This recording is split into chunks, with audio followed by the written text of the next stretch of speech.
Init na naman ang eksena sa mundo ng boxing matapos ang mga pasabog na pahayag ng batang Japanese fighter na si Kyonosuke Kameda na tinaguriang Mad Boy ng Naniwa.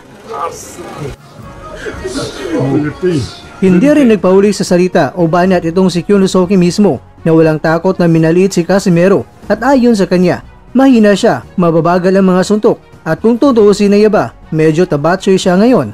Ang mga salitang ito mga kwento ay tila naging patikim ng psychological warfare na plano niyang gamitin laban sa Pilipinong boksingero bago pa man sumampa sa ibabaw ng lona. Sa parehong video, ipinaliwanag ni Kyonosuke na hindi umano siya nag-alala sa sarili niya, kundi mas nag-alala siya kay Casimero at ayon sa kanya, hindi raw madaling mag-adjust mula sa dating timbang ni Casimero na super bantamweight hanggang sa mas mabigat na super featherweight.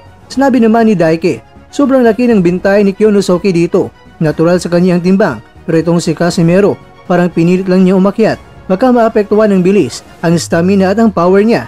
Dagdag pa niya, habang abala si Kyonosuke sa maayos sa training camp, tila si Casimero naman ay nahihirapan ay maintain ang kanyang kondisyon. Ang payag nito mga kwento ay tila may halong pang-asar ngunit may takdang layunin. Sirain ng moral ang kampo ni Casimero at pagdudahan ng mga fans ang kakayahan ng Filipino fighter na makipagsabayan sa mas batang Hapon. Subalit, sa kabilang panig naman, mabilis na sagot ni Casimero sa social media. Sinabi niya na kaya ko ang timbang.